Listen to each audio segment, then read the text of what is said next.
Hello everyone मैं doctor आशिक इकबाल आज एजन पेशेंटर विषय आलोचना करिब ओलाइছো पेशेंटजन मोर चेम्बारत आगत आइছিল बहुत बार पेशेंटजन की হয় इरेगुलर ट्रिटमेंट करे धरक टेबलेट खाइ আছিল আগৰ পৰা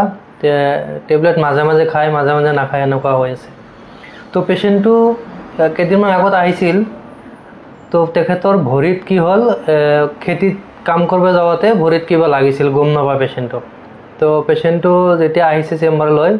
তেতিয়া পেशेंटৰ ভৰিত এনেকুৱা পুৰো এটা ফুটা আছে কিন্তু এনেকুৱা ৰঙা হৈ আছে আৰু ভৰিটো এনেকুৱা ফুলিছে ইমানমান আৰু প্ৰেছ কৰাতে কি হল পাঁচ মানে পুছ মানে ওলাই আছিল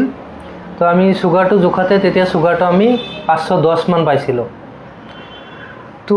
4-5 দিন হল এই বস্তুটো হুকোৱা নাই লাহে লাহে বাঢ়ি যায় আছে কিবা টেবলেট খাইছিল নে বিখৰ কিবা কিবি কিন্তু কমা নাই তো डायबिटीज थका पेशेंटर क्यों अलग काटिले बा हिले क्यों नुकाय तार विषय अलग आलोचना करो जे যদি আপোনাৰ সুগাৰটো অত্যাধিক থাকে ধৰক 500 বা 350 400 এনেকুৱা সুগাৰ থাকে তেতিয়া কৰবাত কাটিলে বা কৰবাত যদি আপুনি ইনজুৰি হয় তেতিয়া কি হয় আপোনাৰ যেটো ব্যাকটেৰিয়া মানে বাহিৰত কাটাৰ পিছত কেৱল ফৰেন বডি হৈ গল মানে বাহিৰত মানে আপোনাৰ স্কিনটো কৰবাত ফুটা হলে মানে খোলা হৈ গল খোলা হলে কি হয় তাতে বাহিৰা ব্যাকটেৰিয়া বিলা সোমাব পাৰে আৰু যেতিয়া সুগাৰ থাকে সুগাৰত কি হয় যেটো ব্যাকটেৰিয়াটো কি হয় সুগাৰক ভাল পায় মানে বহুত ভাল পায়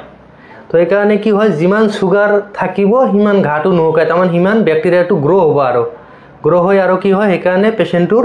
ভৰিটো এনেকুৱা ফুলিছে পাছ ফৰ্মেশন হৈছে তো লাহলে কি হয় পেশেন্টটো সিরিয়াস পিনে যায় যদি ট্রিটমেন্ট ভালকে এন্টিবায়োটিক বা ড্রেসিং হেনেকে পুষ্কিনি ওলাই দিয়া না যায় তেতিয়া বহুতখিনি सेप्टिसिमिया হলে গুছি যায় মানে এই ব্যাকটেৰিয়াটো ব্লাডত গুছি যায় পেশেন্টটো সেপ্টিসিমিয়া এনেকা হ'ব পাৰে তো মোৰ এটো মেসেজ হয় কি ইৰেগুলাৰ ট্ৰিটমেন্ট নকৰিব ডক্টৰে যি মেডিকেশন দিয়ে হেতু ৰেগুলাৰ ভাবে খাক আৰু দৈনন্দিন এক্সাৰসাইজ কৰক এখিনি কৰিলে ডায়াবেটিসটো কন্ট্ৰোল থাকিব আৰু এনেকুৱা ধৰণৰ কি হয় মানে সিৰিয়াস কমপ্লিকেশন বা সিৰিয়াস ধৰণৰ বেমাৰ নহয় ধন্যবাদ।